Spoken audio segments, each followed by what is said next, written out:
मैं राजेश मानोटिया महरौली विधानसभा क्षेत्र। मुझे शिवसेना ज्वाइन करने की प्रेरणा बाला साहब ठाकरे जी से मिली। बेसिकली हमारा मुद्दा है लोगों की हेल्प करना। हमारा राजनीति से कोई दूर दूर का वास्ता नहीं है।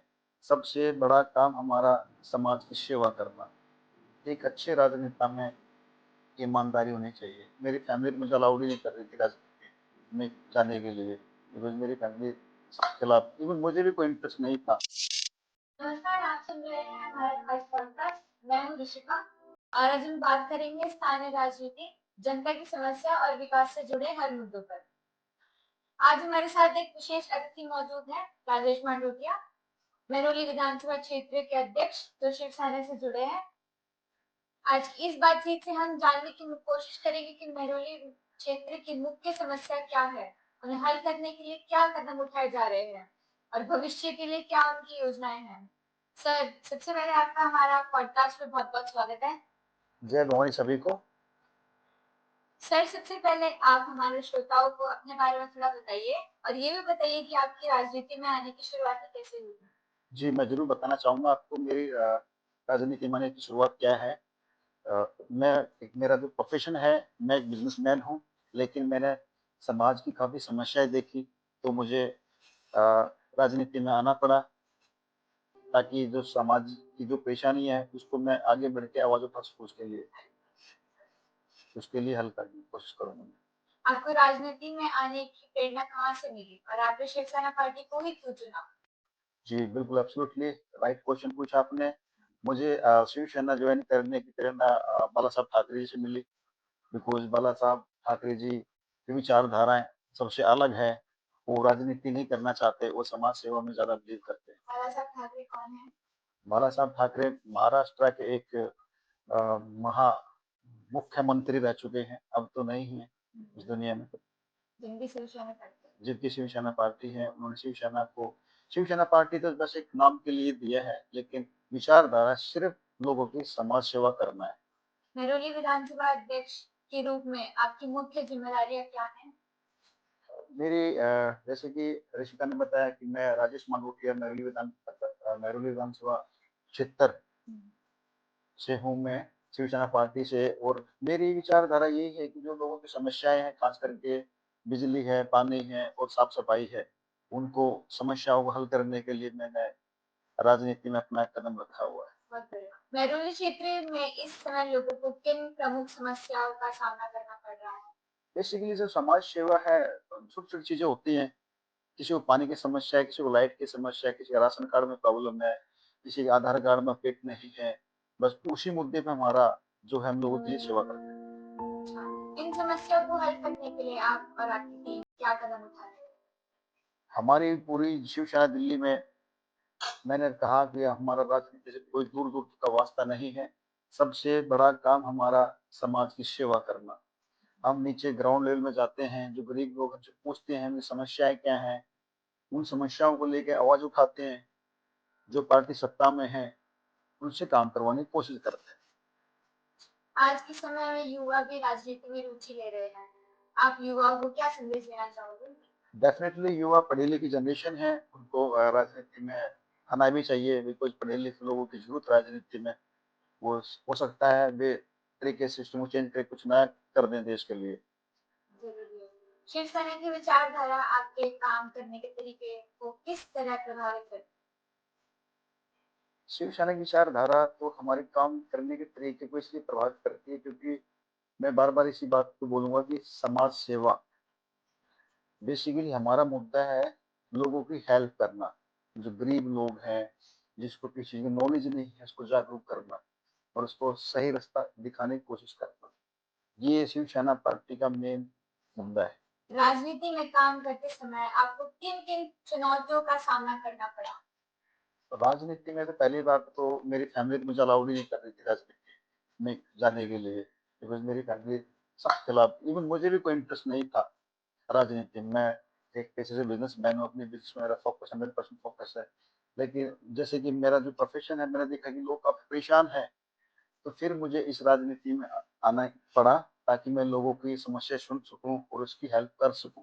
आप महरौली के लोगों से कैसे जुड़े रहते हैं और उनकी समस्या कैसे सुन रहे हैं। देखिए, मेरा हर किसी व्यक्ति से एक दिल से नाता है, जुड़ाव है, और मैं ऐसा नहीं है अपने प्रोफेशन के साथ में मैं लोगों के जाके बीच में उनसे उनकी खुशी में, गमी में जाके मिलता रहता हूँ और उनके साथ बैठ के भी भाईचारा निभाने की कोशिश करता हूँ। तो फिर लोग मुझे ज़्यादा दिल से चाहते हैं, तो मुझे अपने दिल की बातें बताते हैं। लोगों से कनेक्ट करने का यही मेरा एक ज़रिया है। महरौली क्षेत्र के विकास के लिए आपकी भविष्य की क्या योजनाएं हैं? बैरूली विधानसभा क्षेत्र में मैं बहुत कुछ करना चाहता हूँ, लेकिन अभी हमारा शिवसेना पार्टी सत्ता में नहीं है, तो हम नहीं कर पा रहे हैं। मैं आपसे प्रॉमिस करता हूँ, वादा करता हूँ कि अगर शिवसेना पार्टी सत्ता में आई इन फ्यूचर, तो मैरूली विधानसभा का नक्शा बदल दूंगा सारा का सारा। पूरी दिल्ली का ही मेनली। मैरूली विधानसभा पूरी दिल्ली, तो सत्ता में आएगी पूरी दिल्ली का नक्शा बदल ही जाएगा, लेकिन जो मेरी विधानसभा है उसका तो मैं टोटल नक्शा बदल दूंगा जी।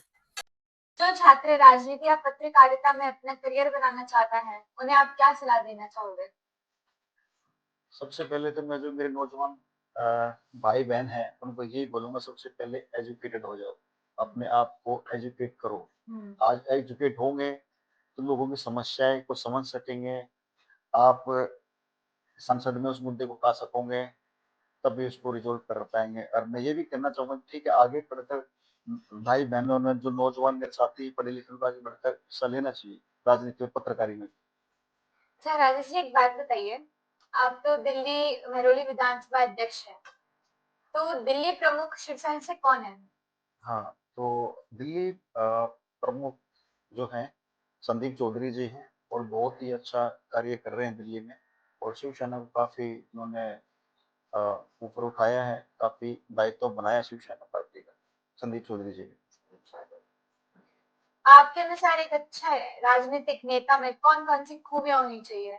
सबसे पहले तो एक अच्छे राजनेता में ईमानदारी होनी चाहिए, और पब्लिक के साथ में बिल्कुल ट्रांसपेरेंस रखें, जो बात पब्लिक को बतानी चाहिए बताना चाहिए, बस यही खूबी होनी चाहिए, ऑनेस्ट होना चाहिए। आपके राजनीतिक जीवन में ऐसा कौन सा पल था जिसने आपको सबसे ज्यादा प्रेरित किया?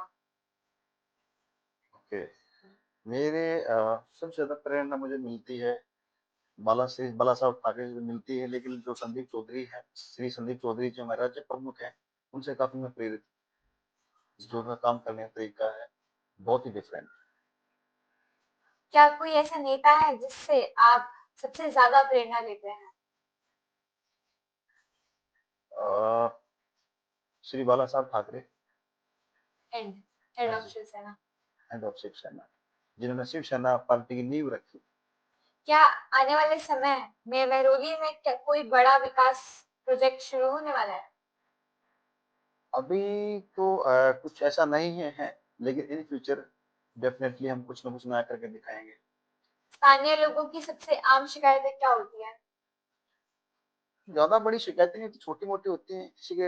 ये तो मैं बता भी चुका आपको कि भाई बिजली पानी तो है ही, साफ सफाई का मुद्दा तो रहता ही है, और छोटी मोटी जैसे करेक्शन होता है आधार कार्ड में, पैन कार्ड में, बस कोई राशन कार्ड। राशन कार्ड में, वही है। बाकी जनता को इतना कुछ चाहिए नहीं, बस वही चीज हो जाए, वो जनता खुश है। अगर किसी नागरिक को समस्या हो तो वह आप तक अपनी बात कैसे पहुंचा सकता है? बिल्कुल सही क्वेश्चन पूछा ऋषिका आपने। देखो, मैं एक नेता नहीं हूँ, मैं एक आम आदमी हूँ मैं, और पब्लिक के बीच में जाता रहता हूँ, मिलता भी रहता हूँ मैं। और सबसे बड़ा क्या है कि मेरा हर घर में हर बच्चे के पास मेरा मोबाइल नंबर होगा, और डायरेक्ट मुझसे बात कर सकता है 24 घंटे। यही होना चाहिए एक नेता की खूबी में। युवाओं के लिए रोजगार और स्किल डेवलपमेंट के लिए क्या योजना होनी चाहिए? देखो, वैसे श्री हमारे पीएम साहब मोदी जी बहुत कुछ कर रहे हैं देश के लिए, तो काफी ऐसा नहीं है कि हमारा देश आगे ही जा रहा है, डेवलपमेंट काफी है, और अभी वैकेंसी तो काफी है नौजवानों के लिए, रोजगार तो काफी है करने वालों के लिए। सही बात है। क्या आपके पास कोई ऐसा सपना या लक्ष्य है जिसे आप अपने क्षेत्र के लिए पूरा करना चाहोगे? हर किसी का सपना होता है आगे बढ़ने का, और देश की सेवा करने का, पब्लिक की सेवा करने का। अगर मुझे शिवसेना के होते हुए, अगर मुझे कुछ ऐसा मौका मिला मुझे, तो मैं डेफिनेटली सबसे पहले लोगों की जो भी समस्या है उसको दूर करूँ। अगर आपको दिल्ली की राजनीति में बड़ा मौका मिले तो आप कौन से बदलाव लाना चाहोगे? बदलाव तो दिल्ली में लोगों को चाहिए क्या? बिजली, पानी, साफ-सफाई, छोटे-मोटे आधार कार्ड में अपडेट, पैन कार्ड में अपडेट, इसी से पब्लिक परेशान रहती है। उनको उनकी तसल्ली से अगर बात सुन ली जाए ना, उसको काफ़ी संतुष्टि मिल जाएगी वहाँ पे भी। लेकिन क्या है कि कोई नेता सुनता ही नहीं है, पब्लिक और भी परेशान होती है। तो सुनना बहुत ज़रूरी है। सुन के उनको आश्वासन देना सबसे बड़ी एक अच्छे नेता की क्वालिटी है। कहते हैं मुंह पे कुछ और पीठ पीछे कुछ और होता है, ऐसा सच है क्या? ऐसा तो नहीं है, ऐसा तो नहीं होना भी चाहिए। जो है फेस पे पीछे वैसे होना चाहिए नेता को, वो एक अच्छा लीडर कहलाता है। राजनीति के अलावा आपको क्या करना पसंद है? राजनीति के अलावा तो मेरा जो प्रोफेशनल बिजनेस है, मैं उस पर 100% फोकस रखता हूँ। वो ठीक चलेगा तभी राजनीति चलेगी। इसलिए फर्स्ट प्रायोरिटी मेरा बिजनेस है। अगर आप राजनीति में नहीं होते तो किस क्षेत्र में काम करना पसंद करते? बिजनेस मेरा जो मैं कर रहा हूँ इसको और ग्रो करूंगा मैं डेफिनेटली आगे भी फ्यूचर में भी। मेहरौली जैसे ऐतिहासिक क्षेत्र में पर्यटन को बढ़ाने के लिए क्या कदम उठाया जा सकता है? इतना बढ़ाने के लिए इसका तो मैडम अभी कुछ मैं बता नहीं सकता। और जब समय आएगा तभी कुछ बता पाऊंगा मैं, अभी तो कुछ क्लियर नहीं है। सर, हमारे साथ जुड़ने के लिए और अपने विचार साझा करने के लिए आपका बहुत-बहुत धन्यवाद। आज की बातचीत से हमें मेहरौली क्षेत्र की समस्या, विकास योजना और राजनीति के कई पहलुओं को समझने का मौका मिला। और हमारे सभी श्रोताओं को धन्यवाद जिन्होंने इस पॉडकास्ट को सुना। मैं हूँ ऋषिका और आप सुन रहे थे हमारा खास पॉडकास्ट। जल्दी फिर मिलेंगे एक नए विषय और नए मेहमान के साथ। धन्यवाद। धन्यवाद सभी को मेरा हाथ जोड़ के नमस्कार।